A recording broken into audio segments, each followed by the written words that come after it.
India market invest mindset আপনাদের স্বাগত। যা চ্যানেল নতুন এসেছেন তাদের হলো প্লিজ চ্যানেলটাকে সাবস্ক্রাইব করবেন, লাইক করবেন, বেল আইকনটা প্রেস করবেন, তার সাথে অল বাটনটা প্রেস করবেন, নোটিফিকেশনটা সঙ্গে সঙ্গে আপনাদের কাছে গিয়ে পৌঁছাবে। স্যার, এই ভিডিওতে আমরা দুটো কোম্পানির ব্রেকিং নিউজ নিয়ে আলোচনা করতে চলেছি, যে দুটো কোম্পানি কিন্তু এখন তার হাই থেকে অনেকটা নিচে চলছে, কিন্তু ফান্ডামেন্টাল স্ট্রং, এবং এই দুটো কোম্পানি কিন্তু ভবিষ্যতে মাল্টিব্যাগার রিটার্নও জেনারেট করে দিতে পারে। তো চলুন দেখে নিই কোন দুটো কোম্পানি এবং নিউজ কি পাওয়া যাচ্ছে। স্যার, ফার্স্ট যে কোম্পানি নিয়ে আলোচনা করতে চলেছি সেই কোম্পানিটার নিউজটা কী পাওয়া যাচ্ছে, সেই কোম্পানিটার নাম কি? এনএইচপিসি। এনএইচপিসির বোর্ড অ্যাপ্রুভ করেছে ফান্ড রাইজের কথা, কত? 6,900 crore FY25-এর মধ্যে। তো স্যার, FY25-এর মধ্যে অর্থাৎ মার্চের 2025-এর মার্চের মধ্যে, মার্চের 31 তারিখের মধ্যে কোম্পানিটা কিন্তু 6,900 crore ফান্ড রাইজ করতে চলেছে, যেখানে এটা আবার এমন কি বড় ব্যাপার। দেখুন স্যার, এই যে কোম্পানিটা কাজ কী করছে সেটা আগে জানতে হবে। যেখানে কোম্পানিটা দেখলে দেখা যাবে যে হাইড্রো এনার্জিতে কোম্পানিটার মেন এক্সপোজার রয়েছে, যেখানে গভর্নমেন্ট রিনিউয়েবল সেক্টর নিয়ে কিন্তু যথেষ্ট ভালো কাজ করছে এবং এগ্রেসিভলি কাজ করছে। যা টার্গেট ঠিকঠাক করেছে না, সেই টার্গেটগুলোতে যদি ঠিকঠাক করে গভর্নমেন্ট পৌঁছতে পারে, তাহলে এই কোম্পানিগুলোকে ব্যাপক কাজ করতে হবে এবং কোম্পানিগুলো করছেও। তো এনএইচপিসি হাইড্রো এনার্জি নিয়ে কাজ করে, তার সাথে সাথে কোম্পানিটা সোলার এবং উইন্ড এনার্জি নিয়েও কাজ করছে। তো এই যে 6,900 crore যে ফান্ডটা রাইজ করছে না, এটা কিন্তু কোম্পানি তার বিজনেসে লাগাতে চলেছে। তার পাশাপাশি কোম্পানিটা কিন্তু 2,600 crore বোরোয়িংয়ের প্ল্যানও করছে। তো তার জন্যই সিএলএসএ এই কোম্পানিটা বা এই ব্রোকিং হাউসটা কিন্তু এনএইচপিসিকে নিয়ে বুলিশ এবং 38% আপসাইড মুভমেন্টের কথা বলছে। দেখুন, সিএলএসএ আউট পারফর্মের রেটিং দিচ্ছে এবং টার্গেট কি দিচ্ছে? টার্গেট দিচ্ছে 120। তো অনেকটা আপসাইড মুভমেন্টের কথা বলছে। তো এনএইচপিসিকে দেখলে দেখা যাবে, দেখুন লাস্ট ট্রেডিং সেশনে কোম্পানিটা 85.39-এ ক্লোজিং দিয়েছে, সামান্য একটা পজিটিভ মুভমেন্ট দেখিয়েছে। তো এই কোম্পানিটা কিন্তু আপনি রাডারে রাখতে পারেন, যেহেতু কোম্পানিটা রিনিউয়েবল সেক্টরে কাজ করছে এবং হাইড্রো এনার্জি হচ্ছে কোম্পানিটার মেন বিজনেস, সোলার এবং উইন্ড নিয়েও কাজ করছে। তো এই কোম্পানিটা ভালো ক্যাপিটাল গেনের সাথে কিন্তু ভালো একটা ডিভিডেন্ডও পে আউট করে। দেখুন 2.23% একটা ডিভিডেন্ড পে আউট করে, যেখানে আমরা যদি কোম্পানিটার এক বছরের চার্ট দেখলে দেখাবে 31% রিটার্ন দিয়েছে। কোম্পানিটা যদি 5 বছরের চার্ট দেখলে দেখাবে 257% রিটার্ন দিয়েছে। তো কোম্পানিটা কিন্তু এখান থেকে আরও ভালো মুভমেন্ট দেখাতে পারে। আমরা যদি শেয়ার হোল্ডিং প্যাটার্ন দেখলে দেখা যাবে সেপ্টেম্বর 2024 প্রোমোটার 67.4% স্টেক হোল্ড করছে। তো প্রোমোটার কে? দেখুন, আমরা যদি প্রোমোটার শেয়ার হোল্ডিং দেখলে দেখা যাবে প্রেসিডেন্ট অফ ইন্ডিয়া, অর্থাৎ ভারত সরকার কিন্তু এই কোম্পানিটার প্রোমোটার অর্থাৎ মালিক বলতে পারেন।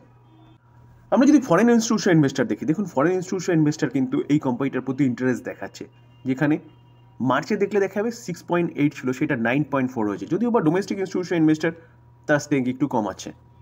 তার পাশাপাশি পাবলিক দেখলে দেখা যাবে পাবলিকের স্টেকও কিন্তু কমছে। এটা কিন্তু একটা পজিটিভ দিক বলতে পারেন।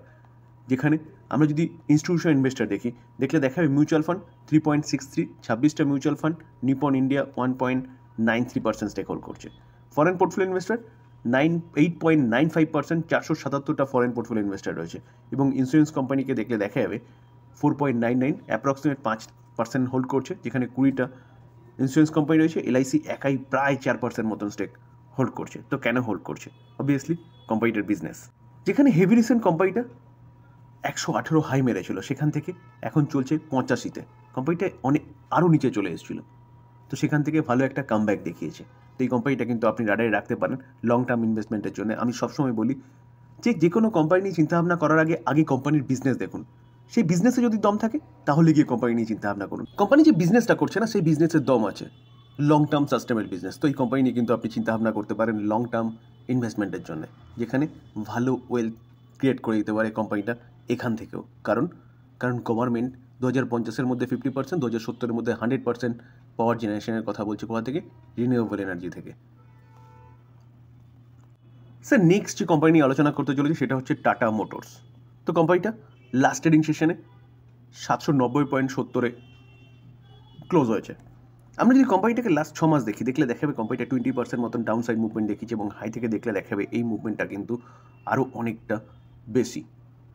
দেখুন 32%-এর কাছাকাছি একটা ডাউন সাইড মুভমেন্ট দেখিয়েছে এই কোম্পানিটা। টাইম পিরিয়ড 31শে জুলাই থেকে 13 ডিসেম্বর পর্যন্ত। তো এই কোম্পানিটা হাই থেকে অনেকটা নিচে আছে। এই কোম্পানিটা কাজ কী করে?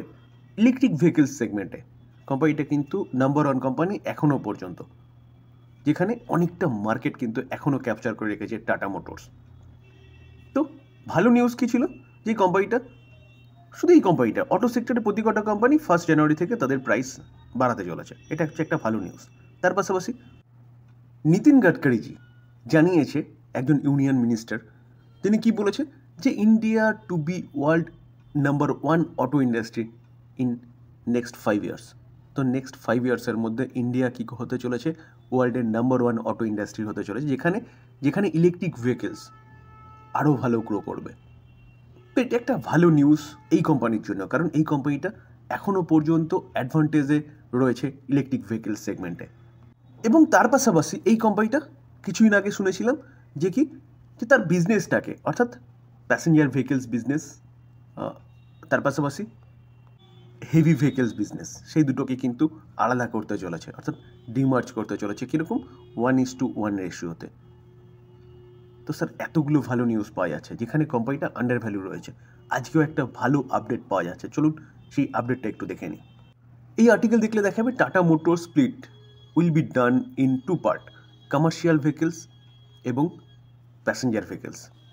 ডিমার্জ কীরকম হবে? 1:1, যেটা একটু আগে বলছিলাম, সেটা শোনা যাচ্ছে এই ফাইন্যান্সিয়াল ইয়ারের মধ্যেই হবে, অর্থাৎ FY25 এর মধ্যেই হতে পারে, যেখানে শেয়ার হোল্ডাররা একটা শেয়ারের বদলে, অর্থাৎ একটা টাটা মোটরসের বদলে দুটো নিউ লিস্টেড কোম্পানি পাবে।